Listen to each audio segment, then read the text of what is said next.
Hey guys, this is Wanda the traveling Dutchie coming right at you from beautiful Costa Rica. Today we're going to talk about crime in Costa Rica, especially theft in Costa Rica. I'm actually standing in my backyard because I want to show you what my fence looks like. If you're new to this channel, I'm a Dutch expat. I actually have been living in Costa Rica for over 16 years, and with my channel I'd like to, educate people on anything related to living in Costa Rica, traveling to Costa Rica, and traveling and working online.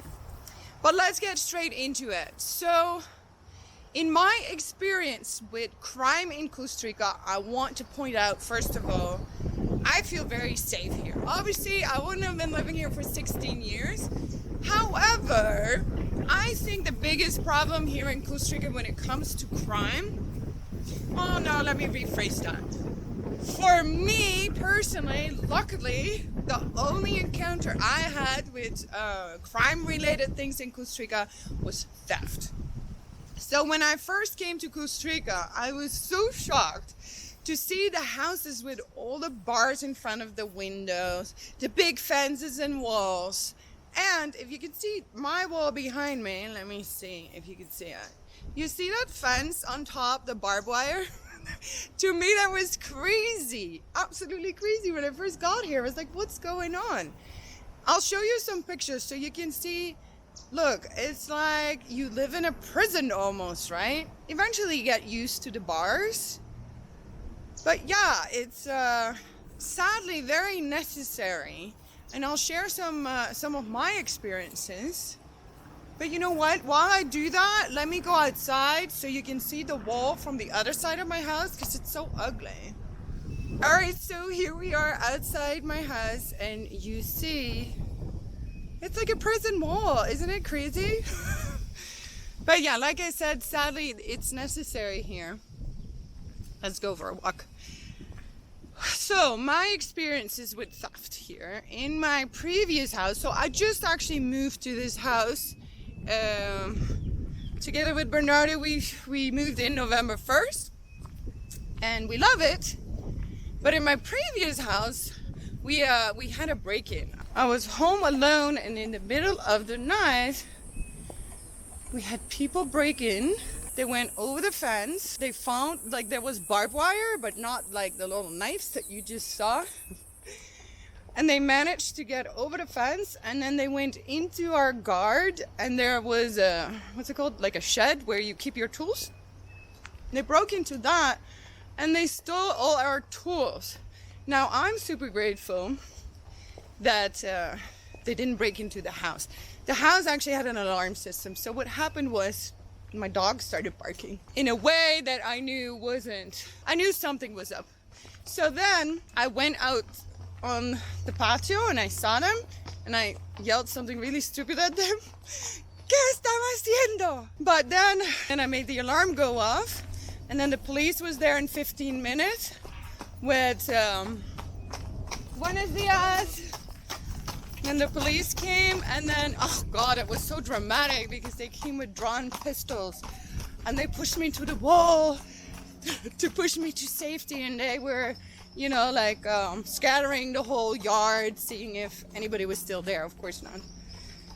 Needless to say, that was not a fun experience, but luckily I called the landlord, and the next day I had an electrical fence all around the house. So that was one example. Then another thing, this doesn't happen anymore, but 16 years ago, what was a true problem in the city, so I live in San Jose, or used to live in San Jose. I lived in Ramos at the time, which is closer to downtown.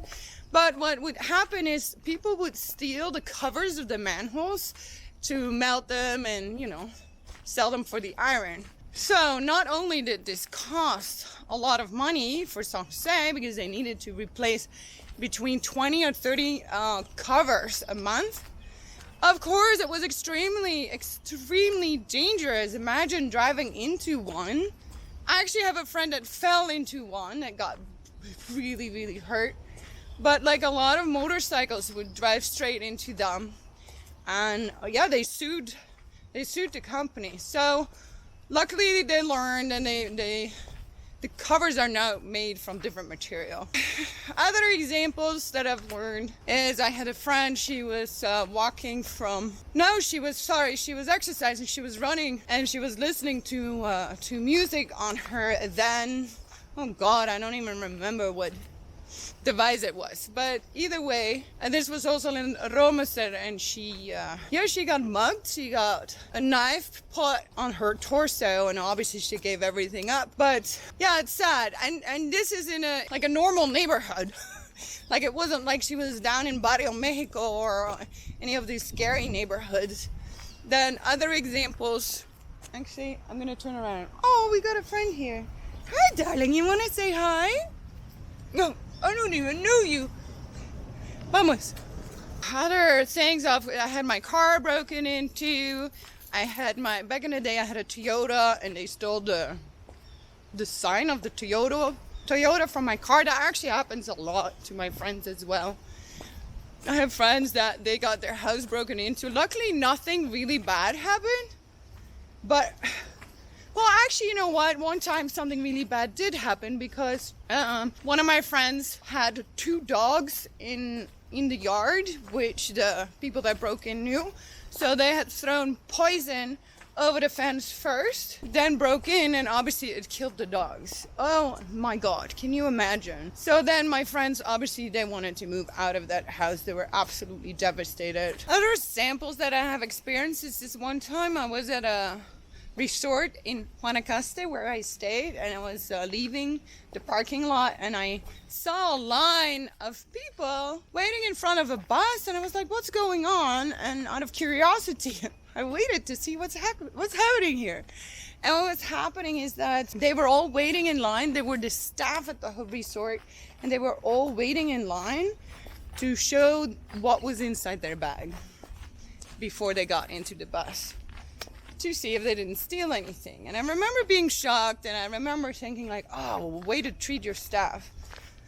But then again, I had another friend that ran a hotel in Central Pacific, and he had major problems with the staff stealing. And I'm talking about things like toilet paper, detergent, cleaning materials. He had to put it behind a door and a lock.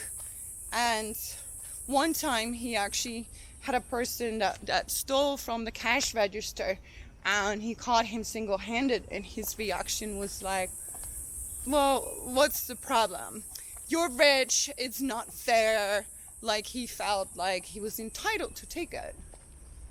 So it's interesting. And then, when I'm out and about at night, I always make sure I drive. Like at home in the Netherlands, I would be out on my bicycle in the middle of the night, have drinks with my friends and cycle back at 2 a.m. Yeah, those are things you obviously can't do here, which to me it's fine. Like, each place has its advantages. Like, oh God, I could never live in the Netherlands. But that was one advantage of living in the Netherlands, is I could, cycle everywhere and be safe and not worry about a thing. Again, I have always felt safe in my 16 years of living in Costa Rica. You just have to be careful. If you're going to travel to Costa Rica, please don't worry. I mean, there's so many tourists here. Just use common sense, like all the basic stuff, like don't leave valuables laying around in your hotel room. Use the safe. When you go to the beach and you go in the water, don't put your backpack under your towel, that type of things. Just use common sense. I'm gonna head back home. I hope you enjoyed watching my video. I have over 115 different videos on anything related to living in Costa Rica, traveling to Costa Rica. Be sure to check them out. Be sure to subscribe to my channel. Click the little bell icon so you receive a notification every time I upload a new video. I want to thank you for watching, and I hope to see you in the next one. Ciao from Costa Rica. Pura vida.